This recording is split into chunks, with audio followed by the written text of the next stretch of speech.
Okay, Michael, we're ready. Members of the media, we're now joined by head coach Bob Huggins. We'll go straight to questions. Please use the raise hand feature to ask a question.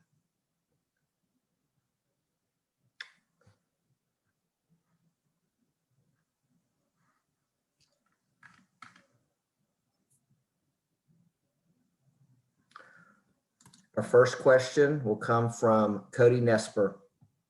Hey, Coach, just what's your reaction to the seeding and the opponent? Pleased with the seed where we are, and getting ready to go home and watch 4 or 5 more head games, and then I can fill you in a little better. Our next question is from John Antonic. Coach, after the game on Thursday, what did you do? Did you give your guys off? And when will you practice them again if you haven't practiced them yet? No, they wanted to do some things. So we had an offensive practice yesterday, and we had a defensive practice today. Not long, just kind of going over some things, but it's hard when you don't know who you're playing and what you're trying to do. But just tried to kind of refresh them on some things that we had done maybe earlier in the year that I thought may be good for us now. And how's Derek recovered from being sick on Thursday? He's doing good. He's doing good. He's running well, and we got to get him to be more assertive around the rim again. Michael Sussman. Coach, after finishing out the season with a couple of tough, close losses, what are some things now that you guys are trying to improve heading into the NCAA tournament when you know that you're going to play more good teams and be in more tight ball games? Score more than they do, instead of less. That keeps everybody happy. That keeps you guys happy. Yeah, I mean, that's it. I mean, we've missed free throws. We've turned the ball over. We've kind of kicked ourselves in the tail more than anybody else has kicked us in the tail. It hadn't been that. It's just we just haven't done a very good job of one, making free throws down the stretch, and 2, taking care of the ball. Justin Jackson. Hey, Coach, congratulations. Thanks, Justin.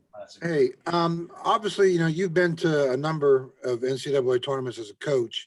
The whole season's been different, but this bubble situation where, if you win 2 games, you're not going home in between. You're staying there in one site, not much traveling. This is going to be kind of a unique situation. Have you really put any thought to that, or what that will mean for teams this year?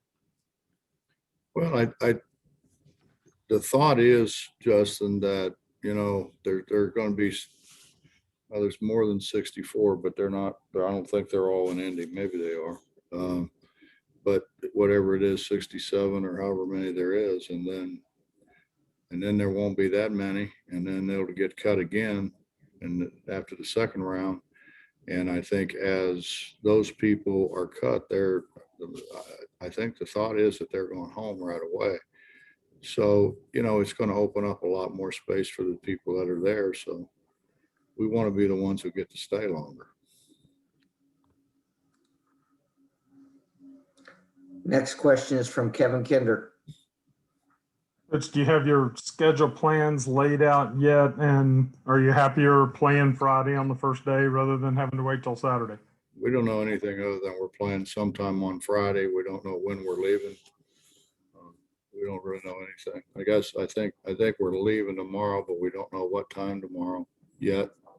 We need to find that out so we can plan to work out here before we go if possible. We don't know a whole lot. Just happy to be going. And then happier to play the first day rather than having to wait till the second day? Yeah, because we've been off a while. So yeah, we're kind of anxious to play again. Mike Kazaza. Hey, Bob, how are you? Good, Mike. I have two for you. One, do you know Spradlin at all, their coach? I think he was a Kentucky guy with Calipari, correct? Any familiarity with him? I don't know. I don't know him. And I don't know if he was with Cal or not. Okay. I think he was. I don't know that. In a little while, but And then you don't know a whole lot about the team and the matchups and all that stuff, but I'm wondering, as you're watching the brackets, did you look at who else was on in your section, on your side, and even maybe other teams that you saw this season, Big 12, just impressions for yourself or for others that you're familiar with? no, I obviously I looked at who else was in our bracket. And we've played San Diego State before. We played them in Las Vegas, and obviously we've played Syracuse a bunch from back in the old Big East days, and those two guys I know very, very well.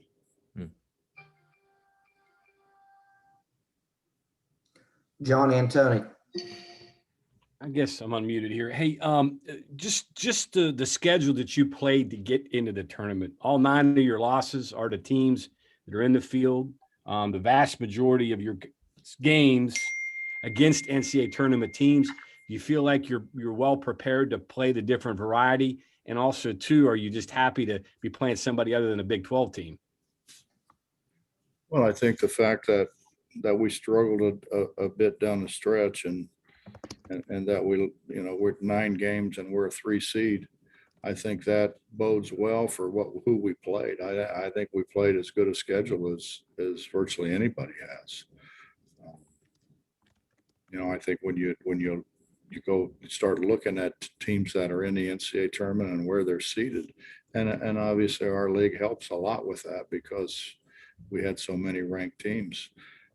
But no, I think we've played a very competitive schedule. I think a very well-rounded schedule, and we've just got to kind of just go over some things that we need to do and do better. But I feel good about where we are.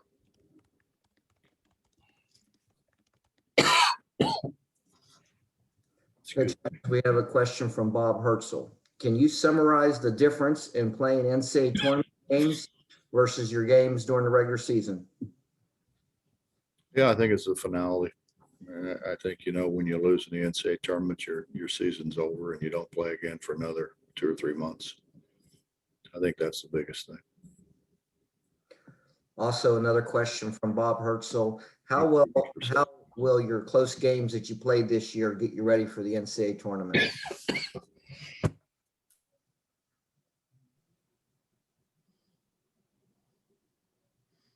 Repeat it, please. Can you repeat it, please, Michael? Yes. From Bob Herzl. How will all the close games that you played this year help get you ready for the NCAA tournament? Well, I think it's got to help. I think it maybe help more if we won more of the close ones, but I think it's a big help for us. Back to Justin Jackson. Coach, you've often said in the past that, you can kind of sense how your team's going to play in the first round based, going kind of off practices leading in. I remember you were talking about how bad practices were for the Stephen F. Austin game a few years ago. Do you bring, to try to avoid that? I don't know if you can always avoid that kind of stuff, but with this bunch, do you need to kind of bring that stuff up? Hey, we got to keep things spirited, or, this could be a game they lose because, obviously they don't know who Morehead State is. No, but I think we can bring up the fact that the last time we played Morehead, they had what became an NBA All-Star, I think the second pick in the draft. Unfortunately, we had JC to guard him, but everybody in there can beat you, as has been seen in the recent years. Everybody can lose. I don't think anybody's, including Baylor and Gonzaga, who everybody acts like can't be beat. I certainly don't think that's the case. John Antoni. Last one for me, Hugs. I know you start on Morehead State tonight watching tape. How soon do you introduce it to your guys and then start working from there? As soon as I find out what time we're leaving tomorrow and what time I can schedule practice. So right away. Yeah. I think the more familiar they are, the better prepared they'll be to handle whatever it is that they're going to throw at us. Gotcha. Back to Justin Jackson. Hey, Coach, last one for me. Obviously, this time last year, you guys were home. I mean, everyone was home and everything was canceled and the rug gets pulled out from everyone. A year later to have this opportunity now to get back to the NCAA tournament, any extra or special meaning for you and the guys, knowing what, you guys have gone through over the past 365 days? Well, I think for everyone, Justin, it's been a long year. It's been a long year with a lot of starts and stops and so forth. I think for the most part, these guys have been really good. We had a couple letdowns, but I don't see how that happens in the NCAA tournament. I think the time that you referenced, our guys just totally took them for granted, and then we got behind and they did a great job of not letting us catch up. But I think these guys will be ready to go. I think they'll be chomping at the bit to be able to play in the NCAA tournament. We don't have a lot of guys who have played in the NCAA tournament. We were going to have, a lot of returnees from last year that were going to play last year, but we never got the opportunity to play. So I think, they're going to be excited about playing in the NCAA tournament. Mike Kazaza. Kind of put you on the spot here, Bob, if you don't mind, but teams come in with all sorts of different momentum, I guess. They're 19-1 in their last 20. Just thumbnail, does that strike you in any particular way? Yeah, the first thing comes to my mind, they didn't play in the Big 12. Fair. Bit of a difference. Mm-hmm. I mean, when you look at that bracket and look at the respect I think that our league got with how many teams we got in, 7 teams in. But I think more importantly than that, look at the seeds.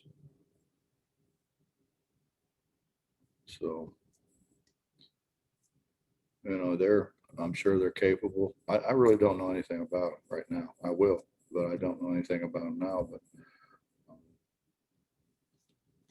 I don't know if being 19-1, if you're, if maybe you're taking things for granted, or 19-1 means you're really excited and fired up to go. And I know with our guys, I mean, we want to keep playing. It was a really disappointing thing. That's a hard loss to Oklahoma State, because we want to stay around Kansas City longer, and it may help us.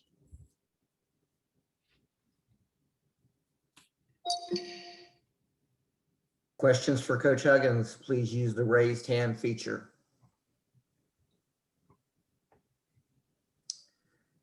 Any more questions for Coach? Okay, Coach Huggins, thank you for your time. Appreciate it.